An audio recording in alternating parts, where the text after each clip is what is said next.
வணக்கம் நண்பர்களே, நான் உங்கள் ராதன் பண்டிட். இன்றைய நாள் மார்ச் மாதம் 9ஆம் தேதி திங்கட்கிழமை, சஷ்டி திதி, விஷா நட்சத்திரம், விருச்சி ராசி. நம்முடைய ஒண்டர்ஃபுல் முருகனுக்குரிய சஷ்டி திதி. அப்படி மனசு அப்படி பொங்குது முருகன் நினச்சி. இந்த நாள் எப்படின்னு பார்க்கலாமா? மேசராசி பொறுத்த வரைக்கும் சந்திராஷ்டமம். பெருசாக கவலைப்பட வேண்டாம். என்ன காரணம் பெருசாக கவலைப்பட வேண்டாம்னு சொல்கிறேன்னா, அந்த மேசராசி 8ஆம் வீட்டில் சந்திரன், 8க்கு செவ்வாய் லாபஸ்தானத்தில். சம்கோ மேனேஜபிள், உடம்பு மனசை நீங்கள் சமாளிச்சுக்கலாம்.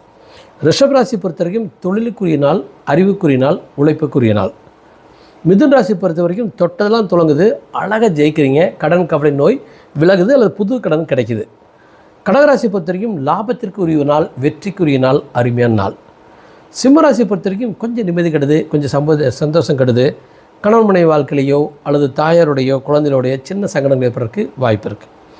கன்னிராசியை பொறுத்த வரைக்கும் ஒண்டர்ஃபுல் டே, 3ஆம் வீட்டில் சந்திரன், வெற்றிகரமான நாள், தொட்டதெல்லாம் தொடங்குது. துளாராசி பொறுத்த வரைக்கும் ஆர்குமெண்ட்ஸ் வரலாம், ஆனால் ஜெயிக்கிறீங்க. விருச்சிக ராசி பொறுத்த வரைக்கும் உடம்பு வாப்ளிங் ஆகுது, ஆனால் கவலைப்படாதீங்க, உங்களால் மேனேஜ் பண்ண முடியும். தனுராசியை பொறுத்த வரைக்கும் சுப செலவு, சுப விருத்தி கண்டிப்பாக தப்பாக இல்லை, உங்களால் சமாளிக்க முடியும். மகராசி வாழ்க்கையில் ஒரு சொர்க்கமான ஒரு நாளாக கூட நாம் எடுத்துக்கலாம். மகராசிக்கு லாபஸ்தானத்தை சந்திரன்.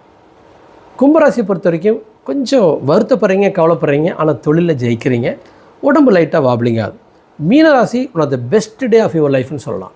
காரணம் 5 சந்திரன் 9ல் அருமையாக இருக்கான், ஆனால் செலவாகுமோன்னு தோணுது. காரணம் அந்த விருச்சிக ராசிக்கு அதிபதி செவ்வாய் 12 மறைய நாள். ஸோ பயன்படுத்திக் கொள்ள வேண்டிய ஒரு நாளாக எடுத்துக்கொள்ளலாம் மீன் ராசிக்கு. இப்போ நம்ம ஐடியாவுக்கு வரலாமா, தத்துவத்துக்கு வரலாமா? இந்த லைஃப்பில் இந்த அறிவுங்கிற வார்த்தை இருக்கு பாருங்க, அதை நம்மளை முட்டாளாக்குது. காரணம், நிம்மதியாக மகிழ்ச்சியாக ராத்திரியில் இருக்கிறவன் பகலில் நம்பிக்கையாக தைரியம் ஜெயிச்சிருவேன். அப்போ பகலில் அறிவாளி ஜெயிக்கிறது இல்லை, நம்பிக்கையாக தைரியமாக இருக்கும் ஜெயிக்கிறான். தயவுசெய்து ராத்திரி நிம்மதியாக மகிழ்ச்சியாக இருங்க, பகலில் நம்பிக்கையாக தைரியமாக இருங்க, வெற்றியடைய விளைவிப்பாருங்க. நன்றி பாலு.